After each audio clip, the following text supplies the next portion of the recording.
Don't forget to forgive yourself too. Don't forget that everything, including you, can be made new. Don't forget that you are moving through, that your past is a part of you but was never meant to keep you blue. Don't forget that tomorrow you can choose. You can choose to be made new. You can choose something new to hold on to. Don't forget that you are learning, that you made mistakes and you watched it fall through, but it does not define you. And so start to walk through what seems impossible. Start to push forward. Start to persevere what seems so unclear. And watch how it all comes together. Watch how it starts to flow as you let go. I have always loved baking, and I think one of the reasons why I love baking so much is because it forces you to focus on what is in front of you. You cannot be trying to bake cupcakes or a cake or whatever it is that you're baking in a rush. You have to be focused totally on the task at hand. You also have to be willing to let go. When it comes to the decorating process, which I love decorating and making food look yummy and good and just decorating. When you are doing that, you have to be willing to let go and freely allow things to happen. And so one of the biggest lessons I've learned from baking is letting go and forgiving. And that is what we are going to be talking about in this video. They are honestly so yummy. Like, look. But as I was decorating and putting these cupcakes together, I realized that you really do have to be willing to let go. And I think a lot of us really struggle with this because life brings things at us and we want to hold on and we want to kind of live in this state of unforgiveness, thinking that we are not going to be affected by it, but that it's the other person that's being affected, when in actuality, forgiveness is a two-way street where not only you benefit from it, but the other person benefits from it. And so today we're not even going to talk about the other person in that side, but just on a personal level on why you should forgive and why you should let things go. And the thing about life, this is one thing that I've learned about life, is that life is continuously moving. The second you decide to stop and sulk, and sometimes that's important where you do need to stop and catch your breath. But when you get stuck in that stuck phase, life passes you by. And this isn't and I'm not saying this to scare anybody, but you have to understand that life is always moving. Whether you're going through a heartbreak or you're grieving or you're going through whatever pain that you are going through, life is still moving. And so, yes, take your time and go through your process, but also understand that during that stage and phase or chapter of your life, you have to keep moving. You have to keep moving because you will be left behind, and you don't want to be that person that gets left behind sulking and left behind in your own mind where you're constantly ruminating. Go with the motions of life, go with the natural flows of things, and the pace that you go at is up to you. The pace that you decide to move in is 100% up to you, but always know and keep in the back of your mind that whether it's a small step or a big step, what's important is that you're moving. You might not have all the answers. You might not know which route to take or which path to go down, but you have an opportunity. I think sometimes we get down and we get really sad and we get stuck because we don't see the light at the end of the tunnel. We don't see every day as a new day, but you have to understand that the night comes, but the morning follows. And so what that means is that nothing is forever. Everything has cycles and everything can change, and the same thing applies for your life. And so go to bed, sleep it off. You were stressed last night, you were going through whatever troubles that you were going through, sleep it off. Send up a 1-2 prayer and sleep it off. The next day is a new day. You can wake up and start new just as the sun did. The sun came up again and it lit the whole world up. Can you imagine? The sun came up again and lit the whole world up, and you think that you don't have an opportunity? Whatever bit of light you have within you, the next day is an opportunity for you to share that, not only for your life, but for the world. And I know that sounds super big and okay, whatever, I just need to get up and out of bed. Yes, but you getting up and out of bed not only serves you, but it serves everybody around you and it serves the world, because you have a purpose. You have a reason for being here. The world needs you. You were put here for a reason. And so you getting up in the morning and saying, yeah, today's a new day. I'm going to take it. Today's a new day. I'm going to do one little thing that I can do. And maybe that is cleaning your room. Maybe that is putting your bed together. Maybe that is just looking at your laptop and saying, I'm going to just complete one task. Whatever it is, you doing that is purposeful. You doing that little step, making that little step forward is purposeful, because you have to understand that God put you on this planet for a reason, and that you are not just here in vain. You are not just here in vain. The same way that this planet revolves and that everything is working together, you were placed on this planet to work together with everything. And so there is a reason that you are here. And so you need to know that, and you need to forgive yourself of whatever it is that's holding you back and whatever it is that's keeping you stuck. You need to forgive yourself so that you can walk into that purpose, so that you can walk into who you were created to be and do whatever it is that you feel called to do. You're needed. You're really, really needed. You have got to let go in order to allow yourself to grow.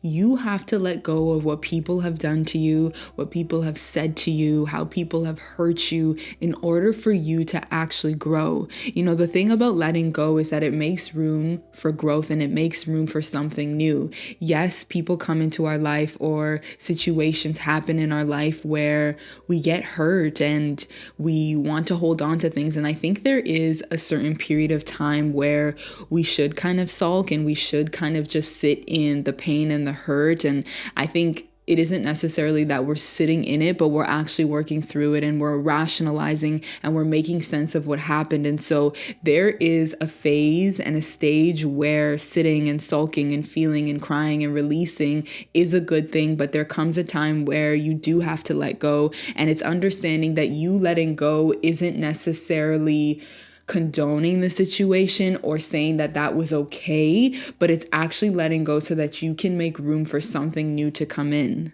You need to make room for something new to come in, and that can be done through forgiveness. Forgiveness is not just for yourself, but it's for the other person. People are constantly changing and evolving, and I think when we hold on to unforgiveness, it doesn't allow them to grow, and it doesn't allow us to grow as well. We can't hold on to the past expecting new things to come. Don't forget that your past is a part of you, but was never meant to keep you blue. Understand that you are a person and a being that makes mistakes and that can correct and make changes. You have the autonomy, you have the independence to start walking on a new path. What you did in the past, you are not condemned to that. You are not held to your past. You are not held to the way that you used to think about things. You are not held to the way that you used to deal with situations. You can choose to live in a different way. You can choose to be different, to think different, to live different. And so understand that forgiveness and forgiving yourself is deciding to change. Forgiving yourself is saying, I am no longer a subject of my past. I realize that my past is not something that I want to be stuck in. I don't want to live that way, right? Forgiveness is saying I actually have the autonomy and the independence to make change in my life. As hard as we try to be perfect and to be loving and good people, we will never ever be perfect. It's just life. It's just a part of humanity. Like there's always going to be something within us or a part of us that is not good, but it's understanding that that does not have to define you, and that what we can do with our life is put our best foot forward. We can never be perfect, but we can put our best foot forward. And so instead of ruminating on your past and instead of ruminating on things that are heavy to you, understand that you are not bound to that. You are not a subject of whatever happened to you or whatever you experience. You can actually step forward and make change, right? And it's in forgiving yourself and understanding that you are not perfect that you're able to take that action, right? Because sometimes I think we have really high expectations of ourselves and we set out to do amazing and great things, which is good. Kudos to that. But I think sometimes we can get down and out because of our expectations are set so high. We set this expectation of perfection for ourselves. And so it's just understanding that on your route to strive for better and on your route to sort of strive high, also understand that you will never be perfect, and that even on your highs, you're not perfect. Even on your route to greater and better, and when you see things changing in your life and you see things coming into fruition, there is still going to be imperfections of life. There are still going to be things that maybe pull you back, and there's going to be things that tempt you. And that is not to say that you are not doing enough. It's just to say that you're a human being, and that, you know, if you have faith, or if you're spiritual in any way, it's just to say that you need something bigger than yourself, right? For me, that's kind of my understanding of it. Is like, I know that I will never be perfect. And so that's why I rely on something that is bigger than me to fill me and guide me towards some idea of perfection, because I know that that doesn't exist fully within me. And so just understanding that, like, on your route for better, there is always going to be something that kind of pulls at you and kind of brings you down, but that should be something that motivates you to rely on something that is bigger than you. And so whether that is your faith or your spirituality, or, you know, whatever it is that you find grounding in, that should be something that guides you, and that should be something that kind of holds you down and humble, and doesn't let you get stumbled over the missteps that you will inevitably find. It just, you know, it just kind of makes sense of it all. Like, yeah, I'm not perfect. Like, yeah, I stumbled and I fell, and that's kind of a part of life. That's kind of a part of being human and humanity. But it doesn't mean that you're bound to that. And it doesn't mean that you will never be better. You can do it. You just need to keep pushing forward and know that you can make change, and that you can rely on something that's bigger than you. And that could be your faith or spirituality, whatever it is that you kind of rely on for guidance. I think of the time when I didn't have much confidence and I didn't really see my purpose. And one of the things that I would do was this little exercise of putting together a list of pros and cons. And so I want to do that with you guys here. Okay, so this is an exercise of putting together a list of pros and cons. And what I found that this did for me was it kind of let me see the things that I wanted to work on in my life, but also showed me the things that were still good about me and that I still really loved about myself. Because on the journey to self-development and changing and just becoming better people, there are still good and great things about ourselves. There are still really amazing things that we bring into this world and that we bring into our life. And so it's understanding that, like, you are not all that bad. And I think actually writing and making out a list of pros and cons can be super helpful and beneficial. And so if you have a second, we are going to be writing a list of pros and cons. Write down the things that you absolutely love about yourself and that you appreciate about yourself.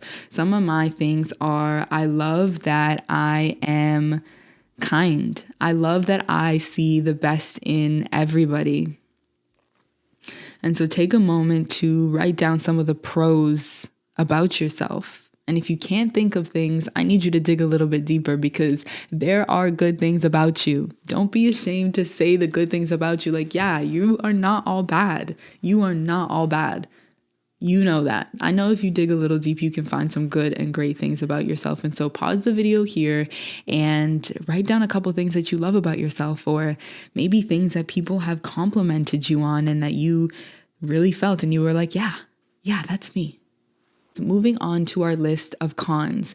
Now, writing your list of cons is not to point out the negative things about us or all the things that are just, it's not meant to make us feel bad about ourselves, but it is meant to kind of sort out the things that we want to work on and the things that we want to improve in. And so take a couple minutes to just write down some of the cons that you find about yourself, some of the things that you feel that you need to work on in order to better yourself as a person and better your life. And so for me, at one point, one of my cons were that I was really quick to anger.